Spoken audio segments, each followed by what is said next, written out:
Now you can probably hear me. There you go. This is exactly what I was saying. Hello, I'm Anissa. I'm just going to wait a few minutes while people sign up and log in. I know I'm a couple of minutes early still, but just wanted to make sure that things were working. So you can ignore me for a few minutes.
Hello, can you hear me?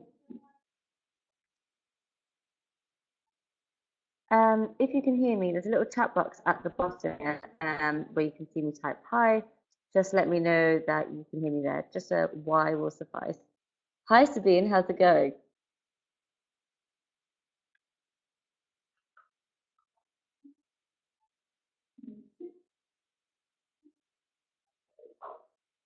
Just want to make sure everyone else can hear me.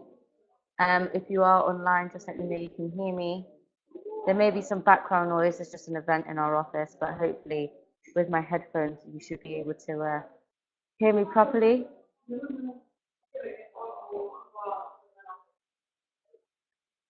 Hello, hello. Okay, so it is 8 o'clock, so I am going to start in about a minute, but I just want to make sure that everyone who's online can hear me at this point. So, yeah, evening, everyone. Just give me a Y if you can hear me, just to save your typing fingers that have probably been busy all day. Oh, thank you so much. Look at this service. Someone brings me some water, one of our amazing students who's in the office today, because I probably sound like a horse. Okay, amazing. So hi everyone, today's webinar, which is our last webinar of this series. If you have been on the other three, thank you so much. It's been such an amazing course to do. Not even a course really, just information and getting all our favorite people online to speak to you, which we've really enjoyed. And I get the pleasure of doing the last one, which is practical advice for getting into tech. So how do we actually get into the industry if we aren't in it already, and how do we maybe get into technical jobs if we don't have them already? That's kind of the purpose of today. If I'm going too fast, you have questions, whatever, please do stop me. I will be taking questions at the end anyway, but do ask as we go along. And if I ignore you, it's because I will answer it at the end or the point is coming up a little bit further down the line. So I am Anissa, as I said. This is me on Twitter, and this is 23 Code Street on Twitter. If you want us on Instagram, oh, you can't see my arrow, I just realized. Hang on. There you go, you should see that now.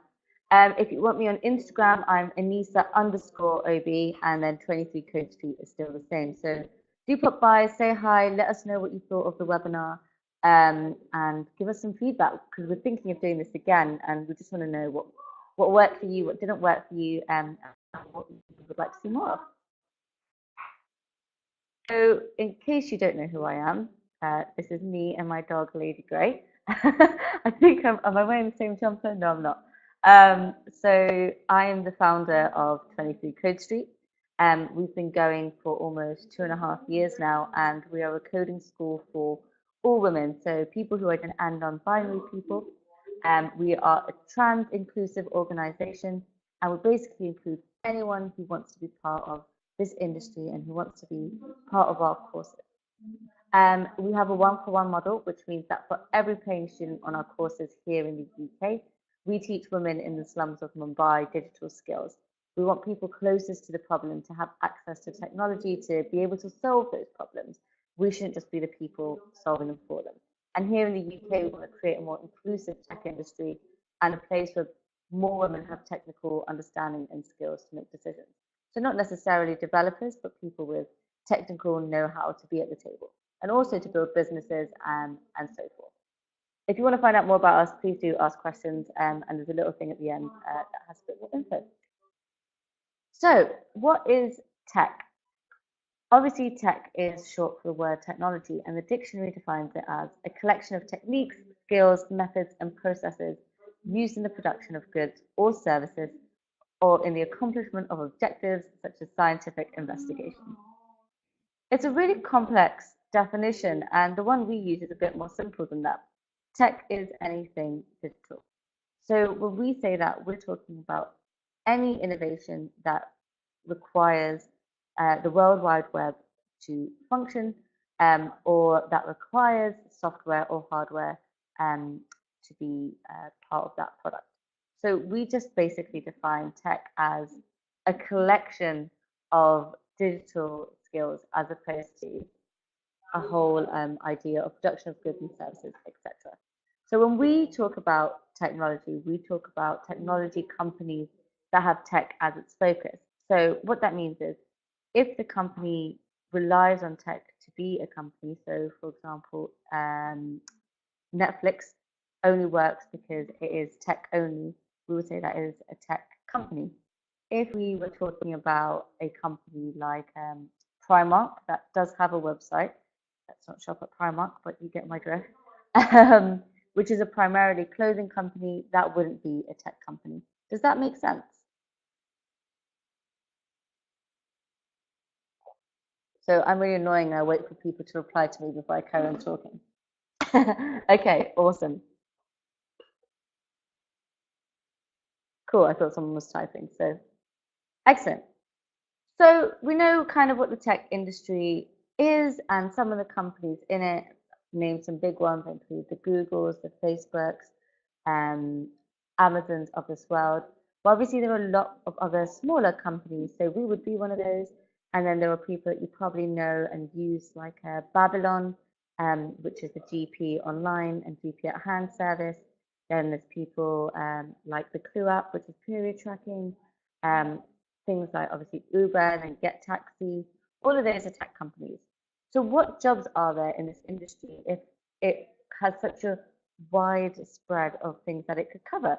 Because obviously a tech company could be a fashion company like ASOS, or it can be an e-commerce company like ASOS, but also other things that sell online. I can't even think of a shop that sells online right now. Gone from my mind. And then there's obviously health tech companies, so things like Babylon, and basically every single what I would call traditional industry has a tech side of it too, which is obviously really valuable. So if it crosses over so many lines of industries, that must mean that there is a ton of jobs. And what we're going to focus on today is companies that are tech first and what jobs exist within them. So there are what I like to call traditional roles and there are technical roles. So the roles that you can see on screen are the ones that I would call technical roles. So in the first bullet point here, we've got developers, engineers, and CTOs, Chief Technical Officers. These are the people who write the code, who create the websites, who build the apps, etc. Then we've got designers and software architects. So these are people who decide what things should look like and create sort of the pathway of how this process is going to be created in terms of what it looks like and how it works. Then we have jobs in cybersecurity, artificial intelligence, and robotics. Then there are jobs for people who do testing, like, does this actually work? Where are the bugs? What are the problems with it? And how do we solve them? Pardon me. Then there's QA, which is quality assurance. And then data scientists who deal with lots of big data and find ways of showing this in useful ways, gathering important information, and coming up with solutions from that data. We then have animators, people who work at things like Pixar, 3D artists. For example, if you're designing jewelry, you want someone to be able to design what it would look like once it's created. Creative technologists who kind of have the ideas of new products that work, but also they could be within medicine. So how are they looking at these things creatively? Modelers. So if you were filming a film, for example, and you wanted a tree in it, you would model a tree and then film that. And then we have UX, which is user experience, which kind of is like the psychology behind how people use websites and the internet and applications. Product managers who manage all the people who are dealing with the product, so developers, designers, etc. They fall under the product manager's role. The product manager has to decide the roadmap for how this is going to work. And then UI, which is user interface. So what does it actually look like? How do you actually touch it and play with it? I know that was a really quick run through of those jobs. Sorry, pardon me. But those are the technical roles within our industry. On the opposing side of that, we have what I call traditional roles. And those roles include the jobs that you probably currently do right now. So accountants, marketing, HR, designers, again, they would be on the traditional role set. And then we've got people like office managers, what else? Basically anything under that spectrum, which can obviously be transposed into the tech industry. Every company needs those roles too. Does anyone have any questions up until that point about those jobs and the differentiation between tech roles within the tech industry and traditional roles?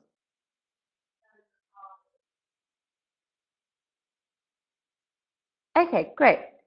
So we have a wide variety of industries within the tech industry itself. So we're going to have a look at a few of the ones that are the most prominent here in the UK and that already have tons of jobs that are needed. So the first one is fintech or financial technology, especially in London and places like Canary Wharf.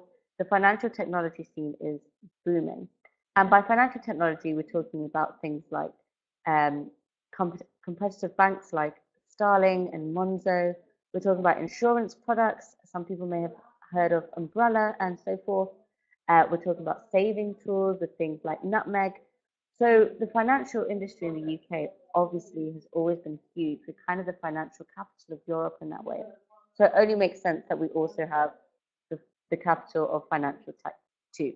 It's a booming industry and it's a great place to start, especially if you are already in roles that kind of match and relate to it. So data, accountancy, developers of all sorts. This is a really good industry to start in. Then there is mobile. Because the UK has such a strong design focused in university scene, mobile is where we excel. And by that, I'm talking about apps like Her, which is the LGBTQ dating app. Do I have any other examples? No. Things like the taxi app, so Get Taxi. Having mobile applications is where we come out really strong because of our design background. So if you are a designer or you're into user experience and user interface, Her is a really strong, mobile is a really strong place to start. Games. I don't know why we're so good at games, but we are. So things like Monument Valley came out of the UK. We have also Mind Candy that used to be huge, if anyone remembers Moshi Monsters. King have a big HQ here too. I think they're the people behind Candy Crush or something similar. I'm not a big Candy Crush player, so you can correct me if I'm wrong. But we're seeing a huge increase of requirement of games designers, and everyone's looking to the UK for the next big thing. And if you look at the Apple store and you look at featured games, so much of it tends to be UK companies. So it's a really booming scene. Within gaming too, but also aside from it, VR and AR, which are virtual reality and augmented reality, are growing exponentially. Virtual reality is wearing a completely different world. So you could be wearing headphones, you could be in a completely virtual reality room, whereas augmented reality is when you are in your own world and you have either a phone or a tablet or a projection that augments what you're currently seeing. So an example of that is Snapchat has certain filters that look like you have a butterfly flying in the background. That's an augmented reality application. A virtual reality application is if you play, if you have Oculus goggles on and you are on a roller coaster and it kind of shows you where you're going, that's virtual reality. So that's kind of the difference. And we seem to be growing a lot of VR and AR developers because we like experiential. That's kind of why we're big at games too. One of my favorite things that I saw created by some friends of mine actually is this game called Pigeon Panic, which is so daft, but it kind of shows you um, the inventiveness and the experiential nature of the London tech scene, especially, although in the UK in general.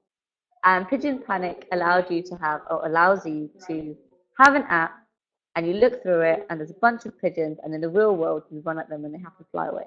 Um, it's completely daft, but it was one of the first times that you could really see how real these things could look. Like there's shadows underneath the birds, they're the right size for your environment, they fly away when you run at them. It was a really strong use case.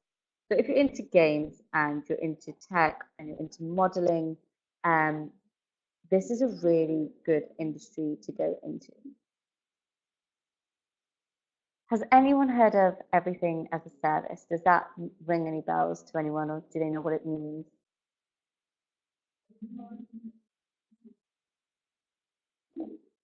Okay, so everything as a service is this idea that all the traditional things we used to do, we now have an app or a website that does it for us. We used to wave to get a taxi. Now we get an app and it comes to us. We used to do our own laundry. Now ZipJet does it for us. Um, anything, for example, you used to go buy your tampons at a shop. I'm saying not that we don't do that still, but now you can have a service that drops it off for you monthly. We do our shopping, Ocado now drops it off. So this idea of everything as a service is big. It's really big in London because we have a concentrated population. If you go into other cities in the UK, you can tell where this stuff doesn't work. So if you go to Edinburgh, great. If you go to somewhere like Somerset, not so great. So depending where you are in the UK, everything as a service companies can be really, really useful. If you want to start a company looking at traditional things that we used to do and converting them to as a service becomes really useful. One of the big ones that people tend to have subscriptions to are things like Birchbox, and we would consider that a service to the sample service. Okay, health tech. So we've got things like Babylon, which we've talked about, and Echo, which delivers your prescription medication to your door. Again, because of the NHS and our strong medical universities, we have a big health tech scene. It comes out of university cities and universities mainly, but it is growing into a more mainstream industry. And then I guess the one that I find, because it's the world I live in and the bubble that I work in, femtech. So femtech was traditionally defined as health technology for women, but it's been appropriated to mean female-focused technologies, spaces, and funding. This year, with the things like the Me Too movement, the gender pay gap, the funding gap, there's been a massive pushback for more people to be involved in femtech. So we would be considered a femtech company. And we're not the only people. So there's people like TOTM, which do natural and eco period packages and care packages. And there are people, oh, here are some of the people. There are people like the Clue app, which is based out of Berlin, Hanks, TOTM, 23 K Street. And then there are groups like Femtech Global, Women in Tech, Blooming Founders, She++, and those last few, sort of from about here downwards, are really good places to look at jobs, meetups, events in the tech industry, and ways of kind of being more part of the scene. We will send you all of this, so don't feel you have to write them all down now. But with the focus on femtech right now, there's a real opportunity for more women to get into the industry, because we need more women at the table, but we also need more women making a difference in the products that are created. And this is why it's so important to have diverse teams. Okay, for good. So things like PlayMob, which does in-game buying, is really, really big. And we have other things such as, oh, it's just gone from my head. What is it called? My mind's gone blank. But things like Tom's Shoes, which are 1 for 1, all those kind of for good things, we have a big focus on in the UK for a variety of reasons. One of the reasons is we have a very big charity sector, and they are looking for new ways of raising money and of engaging audiences, because charity spending has gone down. But also because people realize that charities don't always have the answers or the right way of effectively managing money. So we're seeing a big for good industry boom here in the UK. So those are kind of the main industries that I like to focus on, because they are always hunting for people to come and work for them in both traditional roles and more technical roles. So how do you get into the door in these places? How do you go and actually work for them? It's all well and good saying these are the industries and this is what you should look out for, but how do you actually do it? So first, look at your current role. In your current role right now, is there an equivalent role in the tech industry? For example, if you're a designer, can you go and work in design in a tech company? Can you upskill a little bit by learning some coding, for example? That would make you a much more valuable player. Do you work in marketing? In which case, it's a great way into the tech industry, crying out for more marketing people. So look at your current role and see if you can apply it to the industry. To see if there are jobs in what you're looking to do, here are some great places to look. Unicorn Hunt tends to be a bit more London-based, but the rest are UK-based for sure. Look at Facebook groups like Blooming Founders, Women in Tech London, Escape the City, which is also here, and a load more, because they always are looking for people. The other box also. And then hire.com is the only kind of hiring platform I would recommend, just because I think they do a really good job of promoting new talent and old talent to the right places and matching people correctly. The second way to get into the industry is to meet people. Although I don't know how, I hate to say it, but the tech industry, so many jobs are based on who you know. And getting into the industry really helps knowing people who have been there, done that, because sometimes jobs can be really arbitrary, especially if you go and work for an early sort of tech company. You end up doing everything and learning a great deal, but also if you're applying for a marketing role, but actually they need someone to do everything, then if you've had an introduction from someone, you're going to be more likely to be in the room. So where can you meet people? So in general, you can go and look on Meetup for interesting things to do. Eventbrite always have events in there, so you can filter it by tags and Boleto. So those are kind of the 3 main event spaces I would look at. You can go to actual spaces and companies who run interesting events. So Second Home, they have a space in Brook Lane and in not Spitalfields, London Fields kind of area. No, that's not right. What is it called? Sorry. So Second Home have 2 spaces. I have to remind you where the second one is. I keep saying Spitalfields, but I don't think that's right.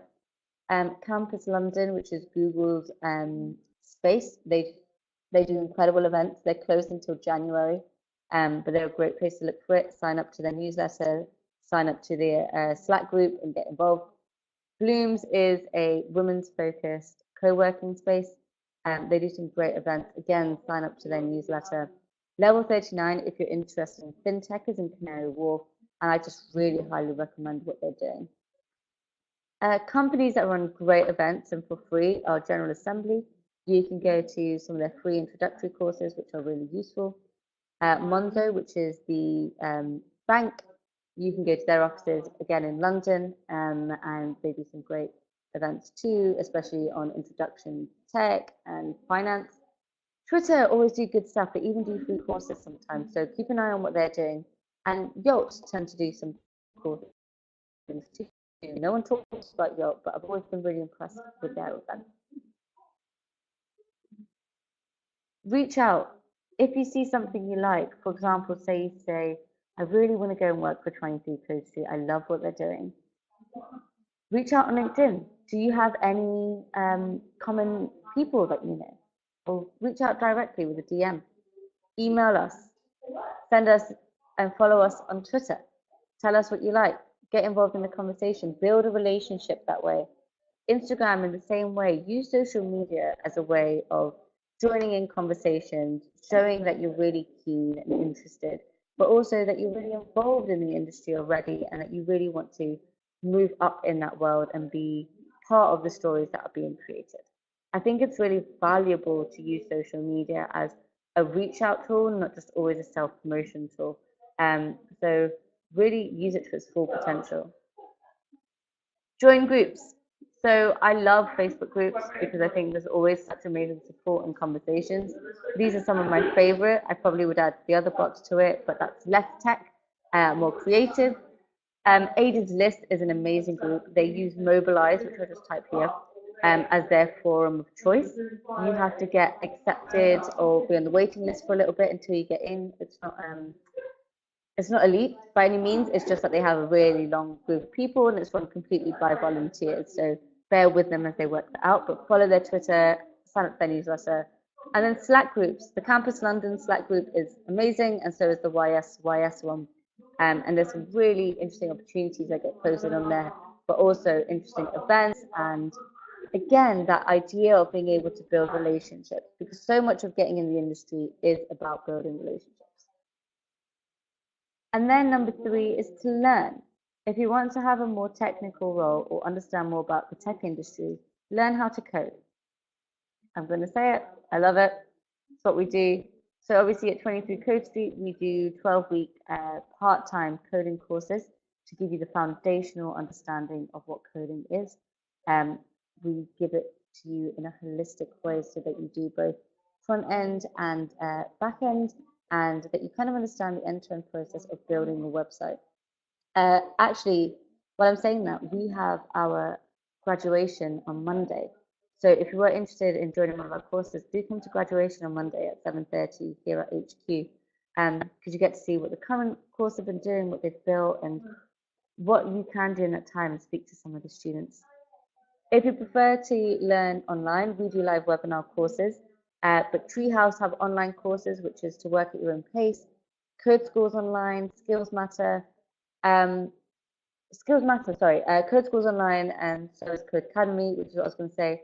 Skills Matter is in London, and they do some really good courses, but very specific things.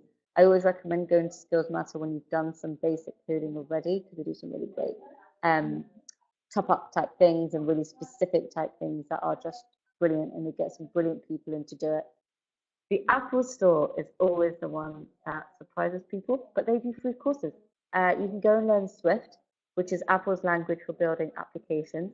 They have a game actually called Swift Playground, which you can download on your iPad, and it's a really great way of learning that basic introduction to how to code. So go to the Apple Store, you can go on their website and book onto their courses. They're just really useful. So that's Swift Playground here at the bottom. Any questions up until that point? I realize I'm talking very fast, but I would like to get through everything and give you as much information as I can.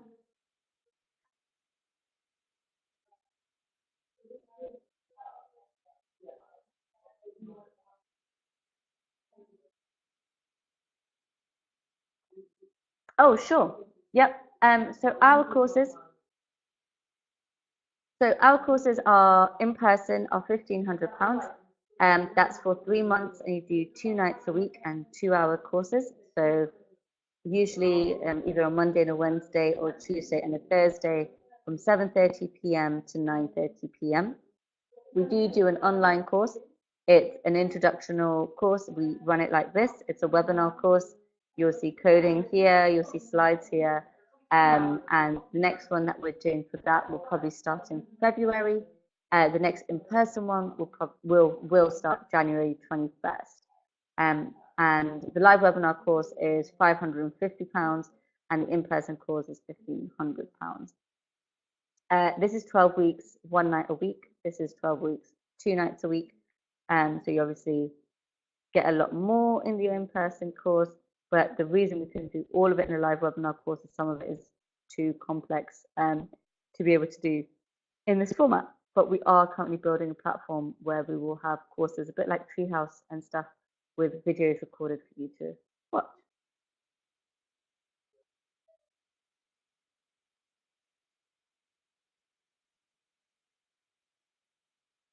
Sure, of course. Oh, there's me telling you it's on the next slide. Well done, me. So I put these slides together and I completely forgot. So our next one starts in January, on the 21st of January. If you do sign up before the end of the month, which is actually tomorrow, which, yeah, we can extend that until the 1st, you get £100 off the course. We are almost at full capacity for the January course, so if you do want to sign up, it will have to be quite quickly. We do it on a first come, first serve basis. We don't have any prerequisite requirements. We just want your dedication for that 12-week course. And at the end of the 12 weeks, we do a 2-week internship, and you can go to one of our partners. We have about 100 partners now across the tech industry. And yeah, that's kind of how that works. How long is each lesson? The in-person lesson is 2 hours, so 7:30 p.m. to 9:30 p.m.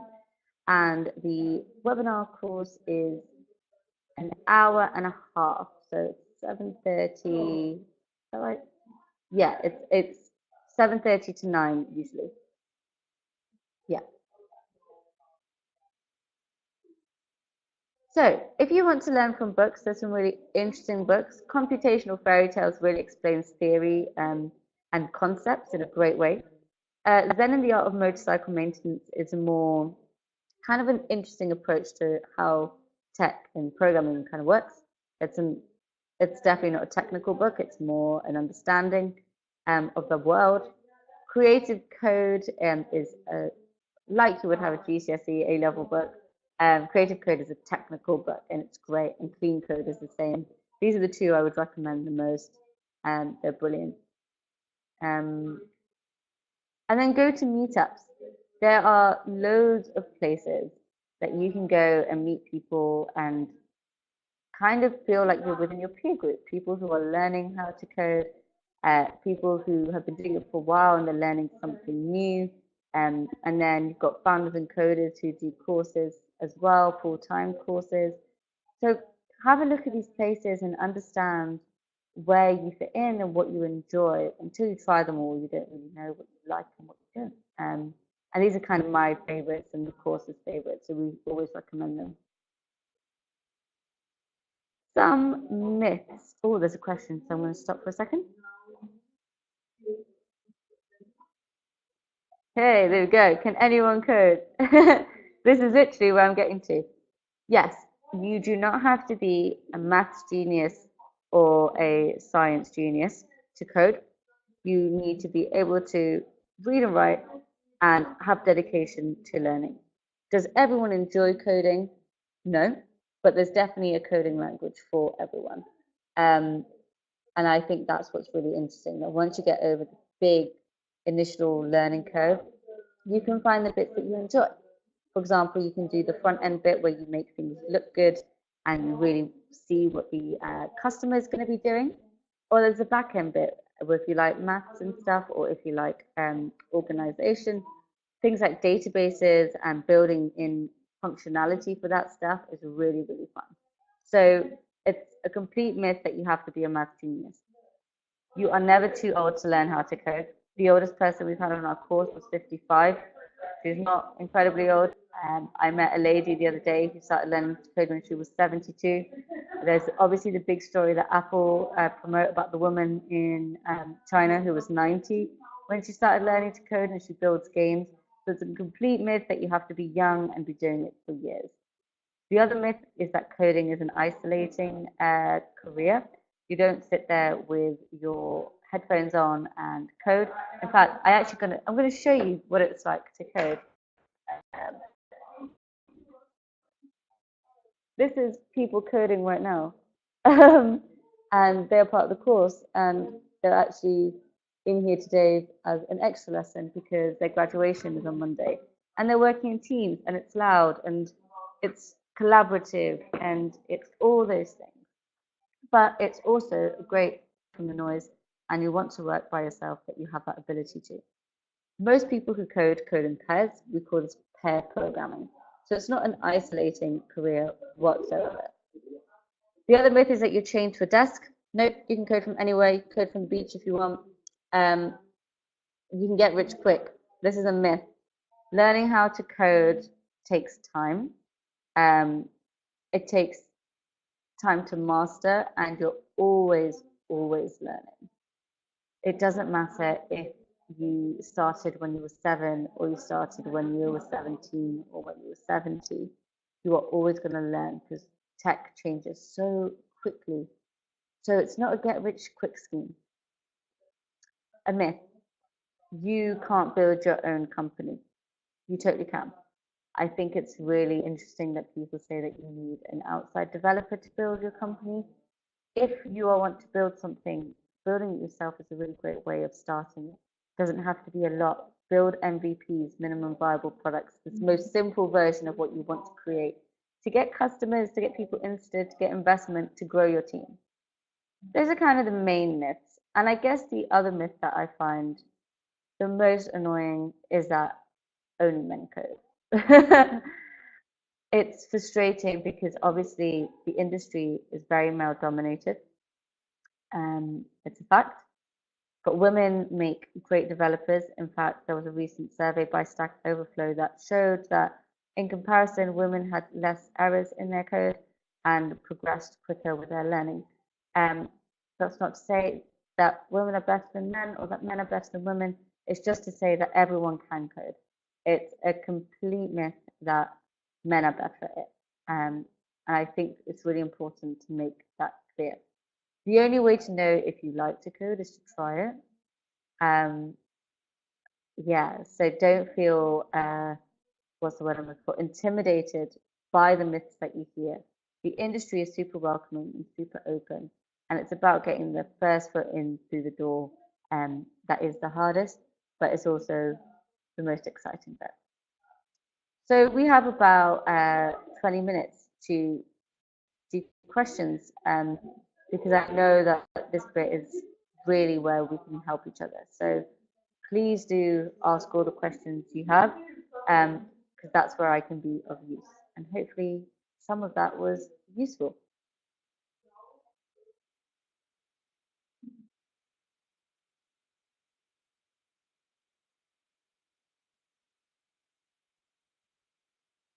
Sure. So if you're talking about here at 23 Code Street, are you talking about us and our success rate?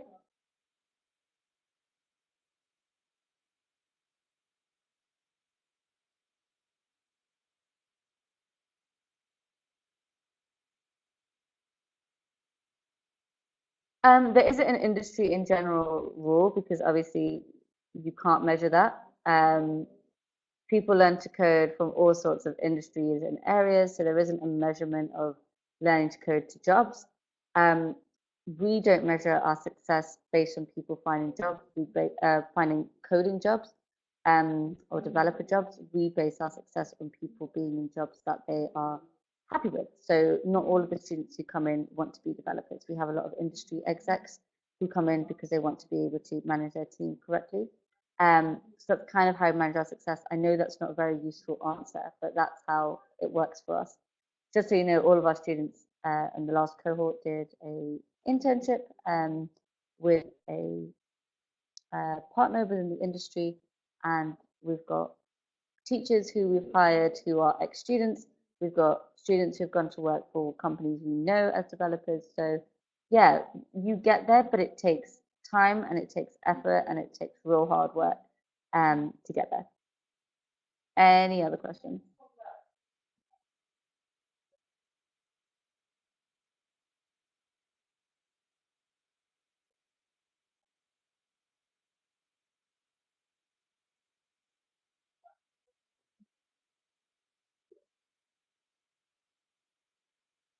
Yeah, that's a really good question. So how do you learn what programming language to learn? So it depends what you want to do. If you are learning web development, JavaScript is obviously a really good place to start. So HTML, CSS, and JavaScript kind of being the basis of it. If you want to get into back-end things, you're looking at language like Python. If you want to get into app building, there's things like Java, C Sharp, C++. And if you want to get into Apple building, there's things like Swift. So if you know what you want to do specifically, then there are languages for those specific sort of verticals.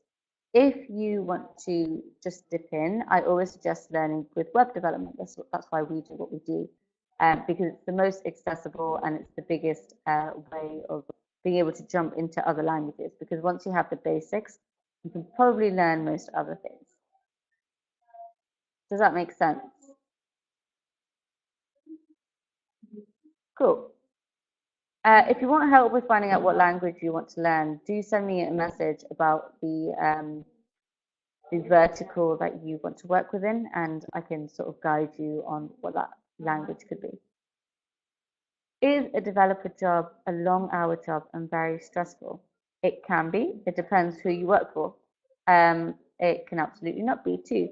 So you can obviously work in stressful jobs like, I don't know, a 9 to 5 job in a very high stressful, high run company like a Deloitte or a KPMG of this world, and that will be stressful, agreed. But that's also how you deal with that stress and how you work with it. But you can also have jobs where you freelance as a developer. So you work as and when you want, that work around your hours, and that you work remotely. So it's completely dependent on who you work for and the job that you want to do. Again, like, it's really hard to answer the questions like that because the industry is so wide and so varied, and there's so many different types of coding jobs that it sort of depends on where you want to work and what you want to do with the code. Do you want to build apps yourself? Do you want to build websites yourself? Do you want to work in legacy companies? Do you want to work in startups? And all those industries have a different culture and how they approach development. Any other questions?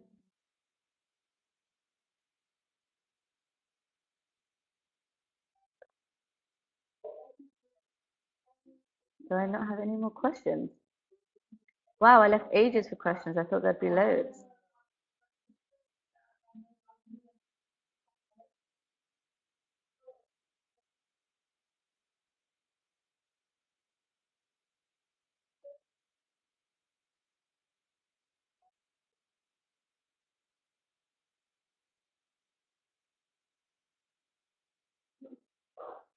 I can see people typing. This is why I'm just sitting here quietly for a second, waiting for people to ask away.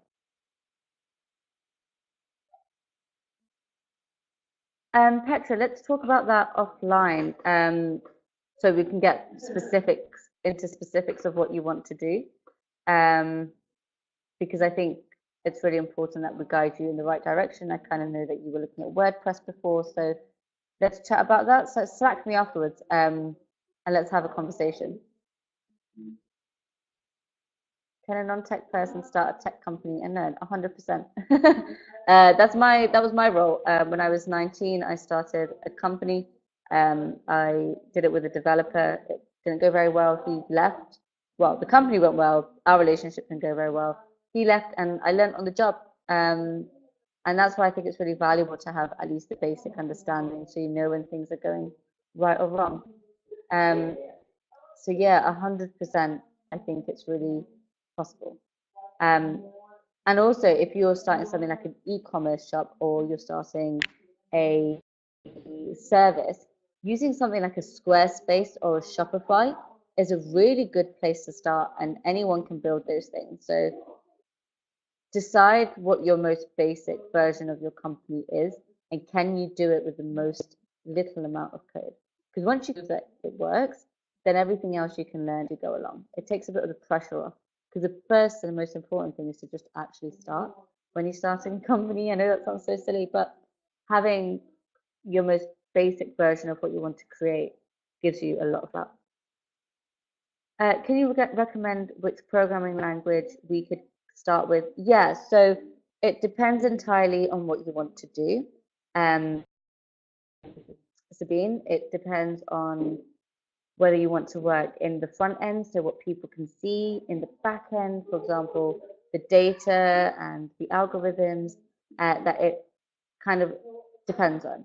However, if you don't know which specific vertical you want to work in right now, starting with web development and learning HTML, CSS, and JavaScript, because JavaScript is a really popular language, which you can then learn things like Node and React off of, which are really powerful languages. So if you have a specific vertical you want to work in, say you want to work in fintech and you really want to understand databases, then drop me a message and I can recommend more specific languages for you.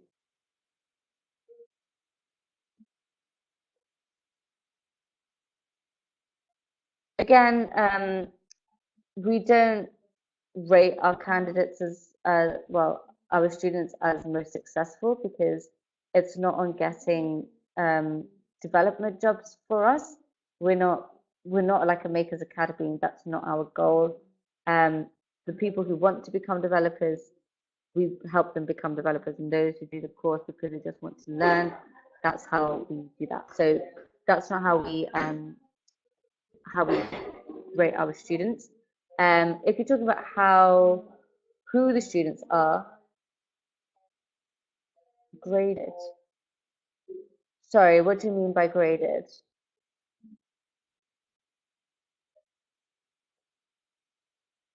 Right, okay, so again, we don't grade our students, doesn't work like that. We work on a project by project basis, which I guess is the word assignment, and it's entirely individual based. So people will be stronger at CSS, others will be stronger at JavaScript, and once we know that, we can work individually with them to get them all onto a similar page or push them into the tracks that we think are best for them. We don't grade because we're not a competitive uh, environment. We try and build very safe, inclusive environments, and grading is really does the opposite of that. So the way that we operate is by creating assignments for people, well, projects for people to work on that allows them to use the skills that they are learning. So they would work in individuals or work as to create that stuff. In terms of characteristics that people have, the main one is just keep learning. It's people who keep doing things, who learn from the mistakes, who keep Googling and come back class after class with more questions and more understanding to take home with them. Other people who really improve their coding over the 3 months and beyond. So it's about getting the most out of our teachers and asking the most amount of questions, but it's also about trying things as much as possible and breaking things as much as possible to learn from your mistakes. And I guess the answer really is resilience and commitment. And all of our students show that, and that's why we kind of love it. And I think that's part of the environment.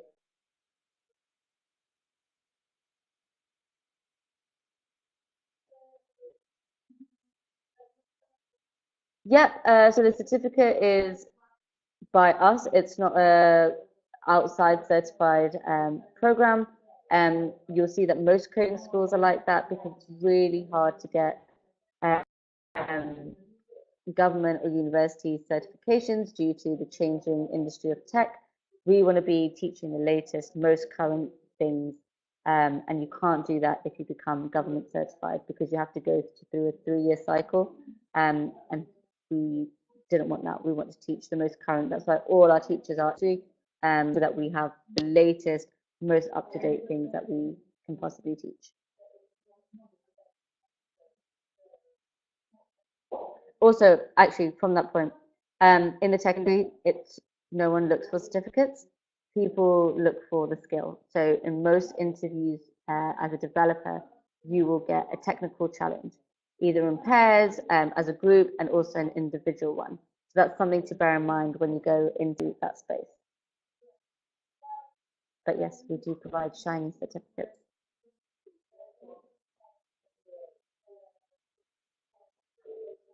Sure, my email address is on the end here.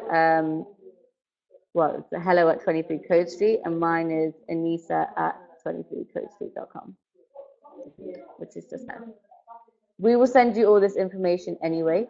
I'm really happy to chat more on Twitter, Instagram, etc., or email me. Do you do mock interviews as part of the course? No, we don't, but we have done them for individual students who have asked us to, and we do provide places that they can go and do some of them. Like we say, like we're not trying to push everyone into the developer route, so having that as part of the course just wasn't appropriate, but we do it for individuals who ask us to. I was actually doing some the other day. But we also have partners who really help with that stuff too, and teachers who do that on Slack and on Skype as well. So hopefully that helps. Of course, sure. Processes in the 23 Code Street process?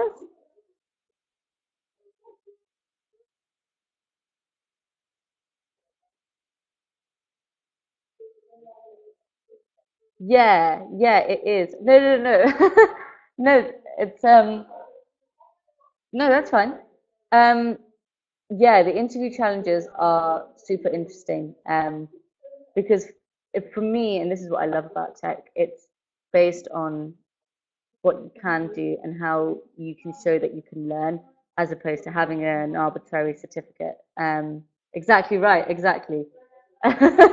You said it, you typed it just as I was saying it. And that's what's so great about it. And this is why one of the biggest problems is pipeline, right? Like if you have more diverse people interviewing, once you get to that stage, it's a bit easier to get into the door. But right now we have a pipeline problem based on our education system, et cetera, and role models. So it is definitely more effective, and it's so useful when you're hiring as well, because you get to see how people work, you get to see what they're like in teams, and it's just really nice. Some companies do it better than others, for sure.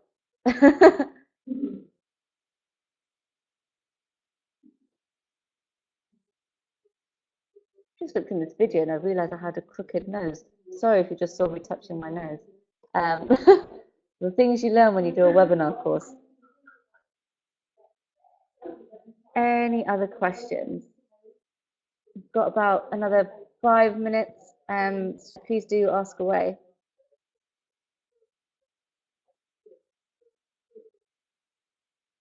Any other questions from anyone that I can answer in the last sort of 5 minutes?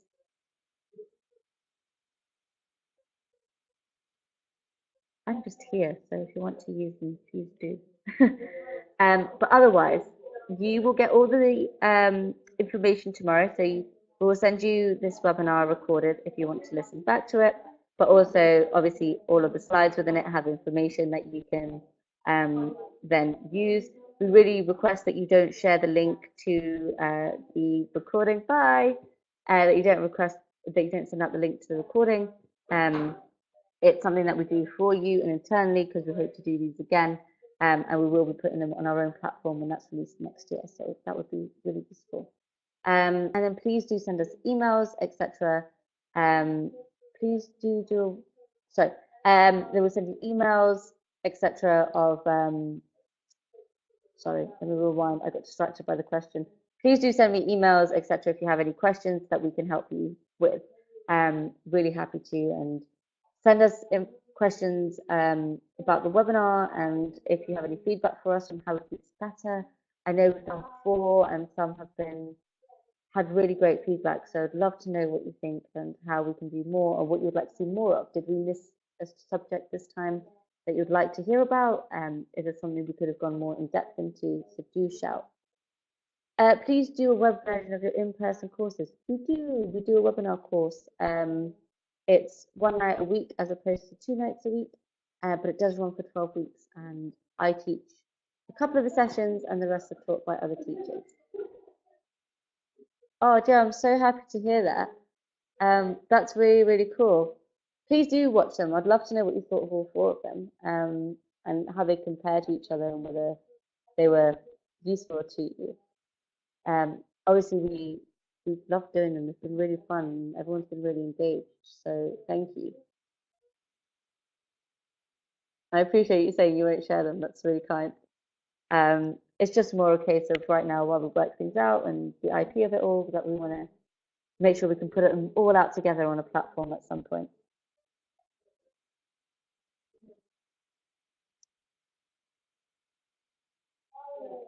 Just going to chug some water and try not to choke on it again.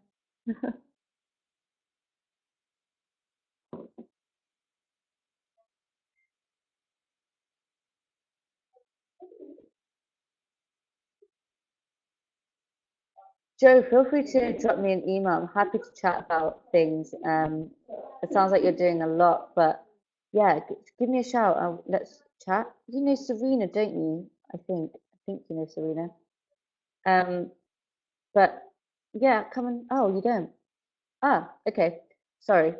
Um, Drop me an email and we can have a cup of tea or something, or even a phone call. I love randomers, and most people are usually. I just funny, I saw your surname and we had a message the other day. So anyway, ignore me. But yeah, please do send me a message. Amazing. Thank you so much, everyone. If you have any other questions, please do send them to us. And I hope to speak to a lot of you very soon. Thank you so much. Take care, everyone. See you.